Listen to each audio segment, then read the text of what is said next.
Olá, turma. Bom dia, na verdade, né? Ficou faltando só essa parte aqui para nós terminarmos, né, o assunto lá do reino fungo, tá? Falei para vocês as principais características e o que faltou para nós encerrarmos, né, foi alguma a classificação e ainda algumas características, tá? Então, vamos lá aqui para encerrar esse módulo sobre o reino fungo, beleza? Então, aqui, pessoal, uma característica, né, que a gente vai encontrar nos fungos são a classificação das suas hifas, que elas podem ser classificadas de alguns tipos, né? Mas os dois tipos básicos que podem ter são as hifas, né, cenocíticas, também chamado de hifas aceptadas. O que quer dizer com hifas aceptadas? É que ela não tem uma estrutura, ó, que faz essa separação entre esses núcleos haploides aqui, tá? Então, ó, não há separação aqui, ó, dos núcleos após, não tem um septo, né? Então eles se encontram livremente. Por isso são chamadas de cenocíticas ou aceptadas. Já as hifaceptadas são aquelas, ó, que vão ter dentro da sua estrutura, ó, um septo que vai separar esses núcleos, né? Aqui, ó, você pode observar, mas ele permite, tá, pessoal, a passagem dentro dessa hifa, tá, de um lugar para o outro. Lembre-se lá quando as hifas crescem, né, formam lá o corpo de frutificação e também formam as micorrizas, ok? Como ele fala aqui, ó, os septos não são completos, né? Os esporos permitem o movimento de organelas e outros materiais dentro da célula. Então, há passagem, né? Há o percurso aí dentro, tá? Então, esse septo, essa estrutura, ela não impossibilita o movimento, né, dos gametas aqui, né, que são os esporos haploides dentro dessa hifa, ok? E ainda aqui, ó, outra classificação de hifas, né, septadas, eu tenho as hifas septadas chamadas de dicarióticas, né? As dicarióticas, o que quer dizer com isso? Qual é esse tipo de hifa, né? São aqueles onde, ó, núcleos haploides, só que diferentes, estão na mesma hifa. O que quer dizer? Você tem, ó, a separação delas por septo e você vai ter dois núcleos, né? Dois núcleos lá dentro, só que dois núcleos, né, haploide, né, com a metade do material genético, né? E quando esses esporos caírem, se for ver mais para frente na reprodução de alguns grupos, né, vai ter as hifas positivas e negativas. Elas se unem para fazer a fecundação e vai gerar, né, um esporo, por exemplo, diploide, tá? E aqui, ó, a hifas monocarióticas. O que quer dizer monocariótico? Só tem um, né? Então, ó, só tem um núcleo, né, haploide diretamente idêntico na mesma hifa. Então, hifa septada dicariótica, dois núcleos por cada septo. Hifas septadas monocariótica, apenas um núcleo em cada septo. Essa questão aqui, pessoal, quando eu estava fazendo a apostila para vocês da aula passada, de terça-feira, de questões lá, por exemplo, lá, eu coloquei fungos, né, no filtro lá, coloquei múltipla escolha, né, tanto com imagem ou sem imagem, e tinha mais de 200, né, começa pelo ano de 2010 e vai embora. As 30, 40 primeiras, não tinha nenhuma aqui sobre, né, as IFAs, estrutura de IFAs, e também dos outros grupos. A maioria lá que caiu foi parecido com a apostila que eu mandei para vocês. Qual é a composição, qual é a importância, né, a estrutura, se eles formam tecido verdadeiro, se eles são multicelulares, ok? Se eles possuem núcleo, essas características básicas, né, que um fungo tem, né? O processo digestório dele, né? Que ele faz por enzima, que ele libera no meio, né? E depois faz a sucção pelas hifas. Então, era mais ou menos assim relacionado principalmente com ecologia. Essa parte aqui estrutural, fisiológica, né? Morfológica, né? Não cai muito, né? Mas é bom ter o conhecimento. Porque geralmente quando cai uma questão aqui, principalmente sobre a classificação, que a gente vai ver no próximo slide, o índice de erros são muito grande, né? Aqui, ó, nesses grupos aqui, ó, né? Então, os zigomicetos, ascomicetos, basidiomicetos e os deuteromicetos, tá? Então, eu tenho 4 grupos de fungos: zigomicetos, ascomicotas, basidiomicota e deuteromicota, né? Mas também chamados de zigomiceto, ascomicetos, basidiomiceto e deuteromiceto. Quais são os mais importantes aqui? são os zigomicotas, né, e o ascomicota, né? Então, ele tem uma relevância um pouquinho maior perante os outros, ok? Mas vamos ver aqui, ó, os zigomicotas, ó. Então, o que que eles vão formar? Os zigomicotas, né, os zigomicetos, eles não formam corpo de frutificação. O que seria esse corpo de frutificação? Seria aquele cogumelo que você verifica lá, né? Tem ele aqui assim, ó, né? Aí dá origem, né, àquele cogumelo aqui, ó. Então ele não forma um corpo de frutificação, ele não vai formar essa estrutura aqui, ó. Então não forma corpo de frutificação. E são pluricelulares, possuem, ó, hifas, né, sinocítica aceptadas, então não há a separação por septos. E, pessoal, são terrestres, tá? Vivem no ambiente terrestre. E, né, a sua maioria aqui são saprófagos, né? Se alimentam da matéria orgânica morta. Então, isso é importante aqui no papel, né, de decomposição. Então, qual é a importância dos zigomicotas, dos zigomicetos? É fazer o processo de decomposição, né? E quais são os principais? Ó? Os risópodes, né? Que tem um bolor do pão, né? Aquele que você deixa lá um tempo em cima da mesa, né? Deixa o arroz dentro do fogão, outra estrutura, vai ocasionar, né? Aqui, ó, o bolor, que você vê e também chama de mofo, né? E desenvolve só sobre pães, bolos, biscoito e frutas envelhecidas, né? Por isso que é meio complicado aqui na nossa região, por exemplo, você comprar uma fruta, comprar bastante, por exemplo, você comprou 10 maçãs para durar a semana toda.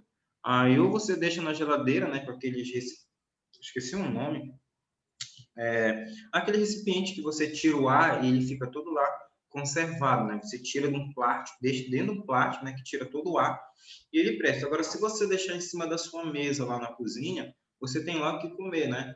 Porque é muito úmido aqui a nossa região, tá? Tem muitos micro-organismos e eles podem cair e acabar contaminando, tá? Então é por isso que você tem que sempre comprar uma pequena quantidade, mas praticamente a cada 3 dias, né? 2 dias, ficar fazendo reposição, né? Para você que come bastante frutas, ok? Então, isso aqui foi um exemplo de zigomicetos. Como é a reprodução? Eles fazem reprodução tanto sexuada como reprodução assexuada. A reprodução assexuada é bem simples. Ó, e é por esse tipo aqui, turma, de reprodução assexuada, por exemplo, esses esporos que são levados pelo ar, né, pelo vento, quando ele cai lá no vegetal, quando ele cai no pão, cai naquela panela lá que você foi com o terreno, né, esqueceu aberta lá em cima do fogão, quando você vê que tá desse tamanho lá, né, o bolor, aquela panela de arroz, né, e depois já começou a aparecer até larva, aí você esqueceu, né? Então aqui a reprodução sexuada, esses esporos, né, o esporângio libera esporos, né, haploide, que cai, né, em determinada superfície e vão gerar o quê? Esses micélios, né? São essas estruturas aqui em hifas. E logo depois vai dar origem aqui, ó, a essas hifas aceptadas e ela vai dar origem ao esporângio. Depois repete, né, o seu ciclo. Isso aqui é bem simples, tá? Ao caírem, ó, em ambiente favorável, germinam produzindo um novo micélio, né? Então são carregados pelo vento. A reprodução sexuada, ela é um pouco diferente. O que que acontece? Quando você tem aqui, ó, turma, o zigospora, né?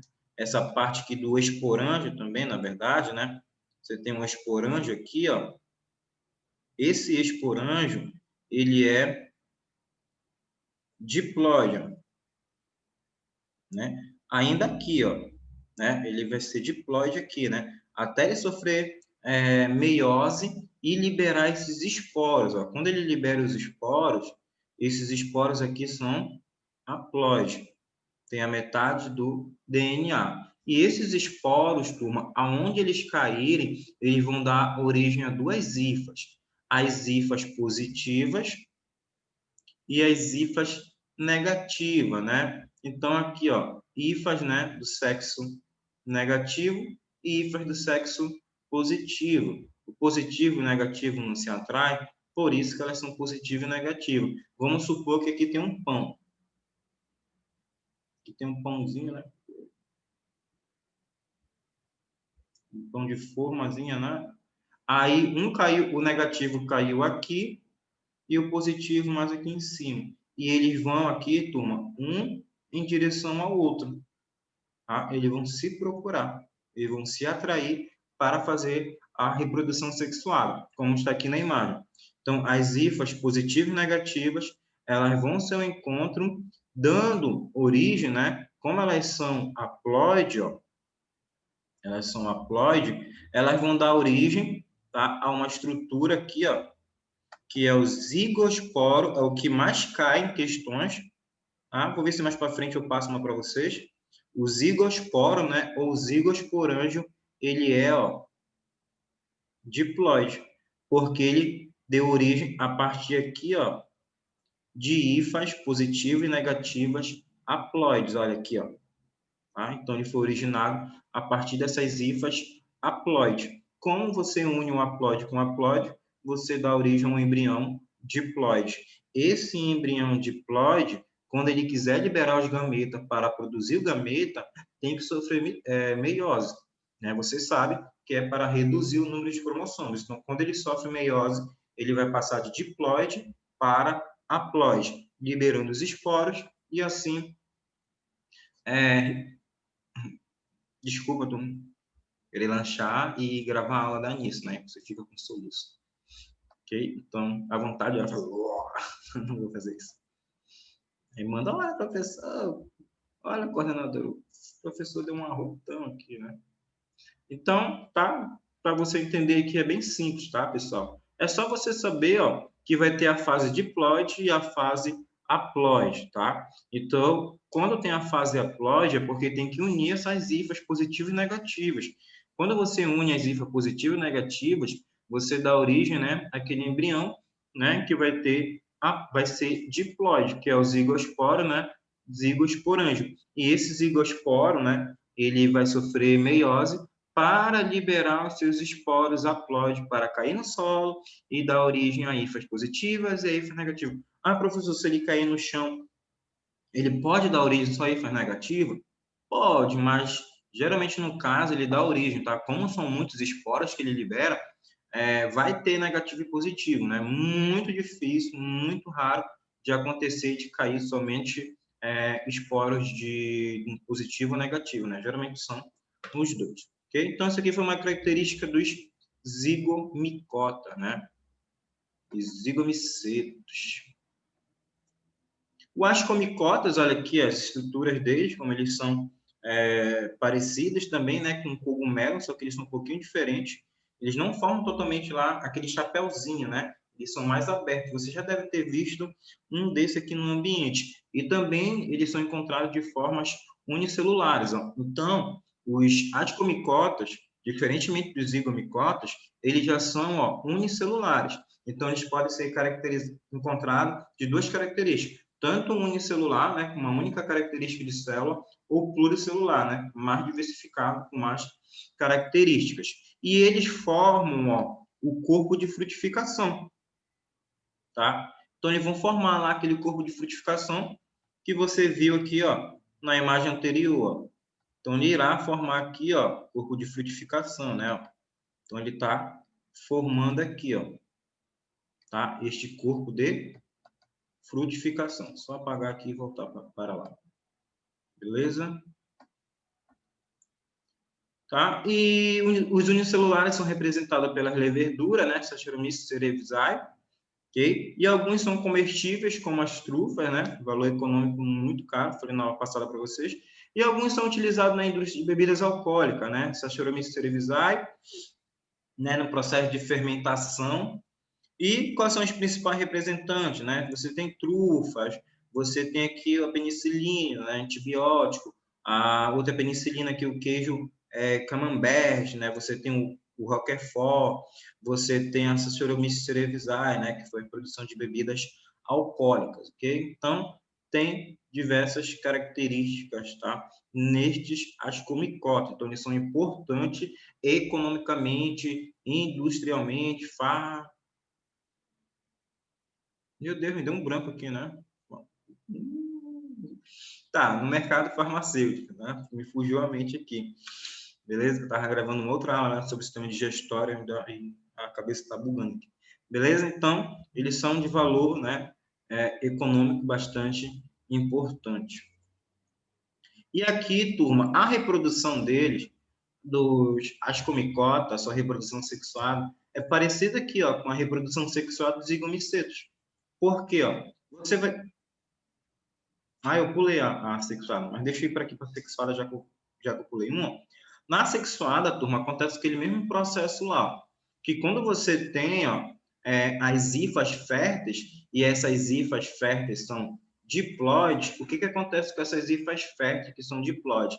Elas vão sofrer meiose, ó, bem aqui, ó, até o Rzinho lá de reducional.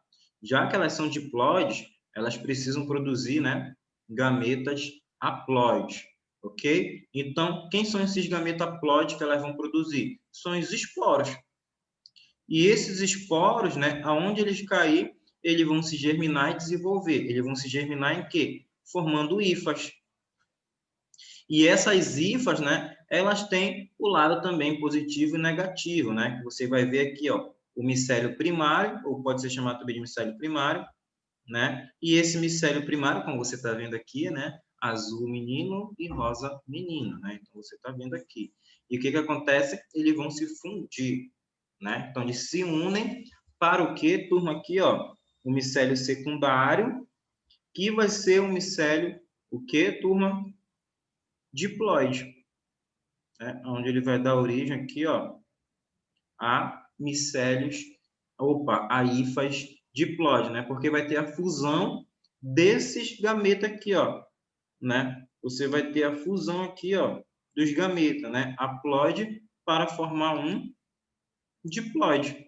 Aí o ciclo se repete, ok? Então, cai no solo de forma haploide, tá? Você vai ter dois tipos e eles se unem, né, para formar o micélio secundário. Quando formar o micélio secundário, a união dos núcleos haploides para formar hifas férteis, que são hifas diploides. Essas hifas diploides sofrem meiose, diminuindo o número de cromossomos, né, do seu núcleo, passando para haploide, e aí eles caem no chão e o processo se repete. Já a reprodução sexuada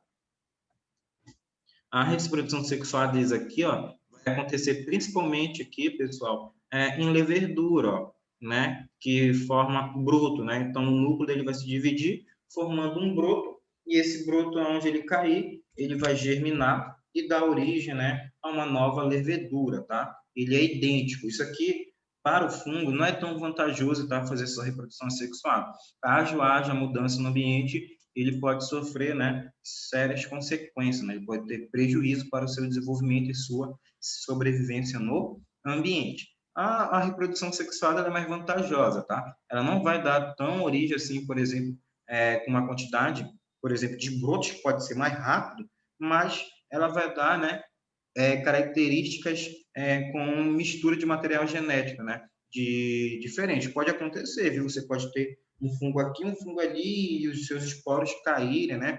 E a mistura, ok?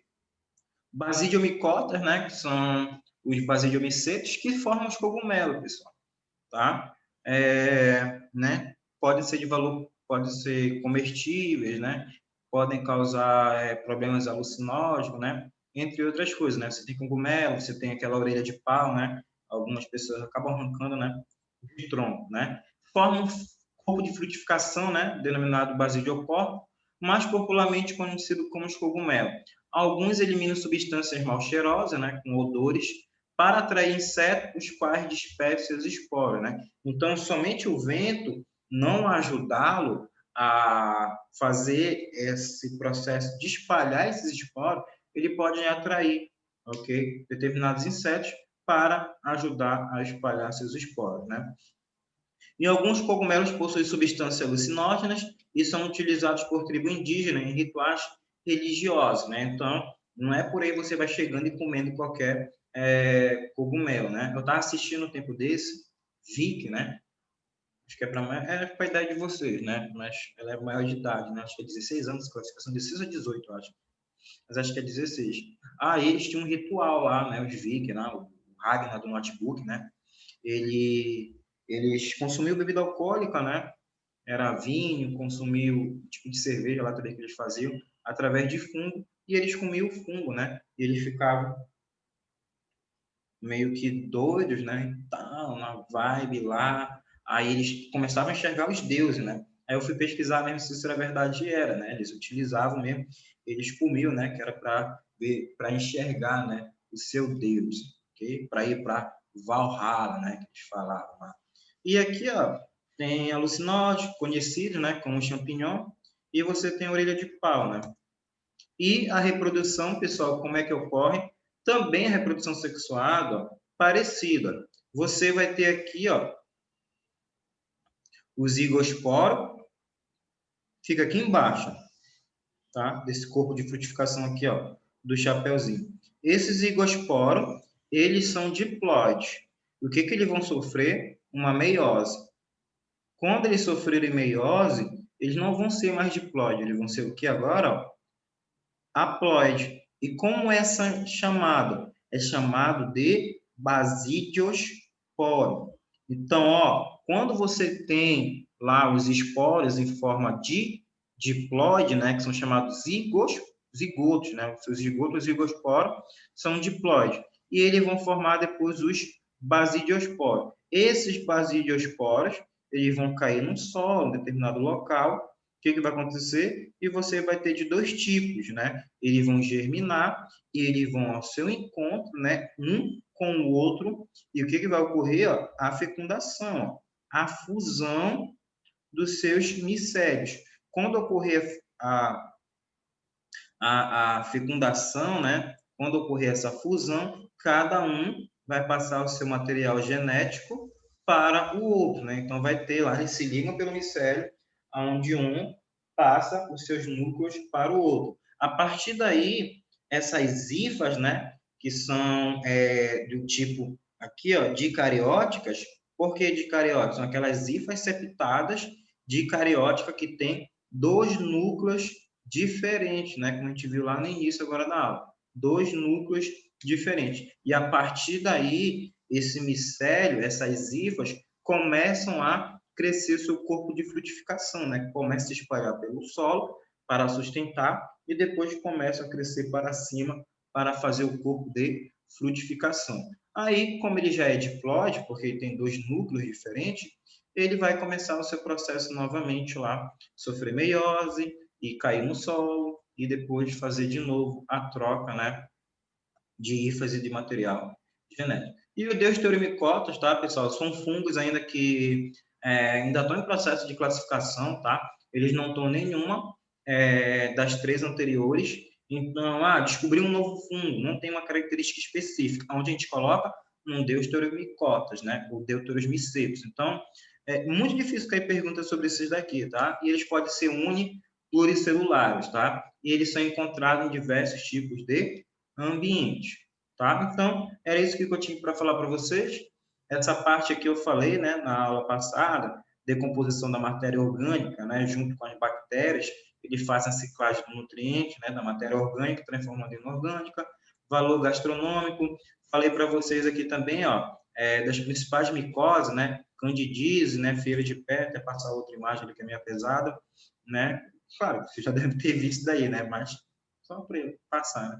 Aqui, ó, ferrugem, né? Problemas principalmente lá na época do café, né? Aqui também no centeio, né? Produção lá de pessoal de trigo, né? Entre outros produtos. Antibiótico, né? Associações, né? Micorrizas e líquidos, né? Tudo isso aqui, né? Falei na aula passada para vocês, beleza? Qualquer dúvida, mandem mensagem, tá? Segunda-feira, a turma, a gente vai ter aula pelo Zoom, tá? Até lá.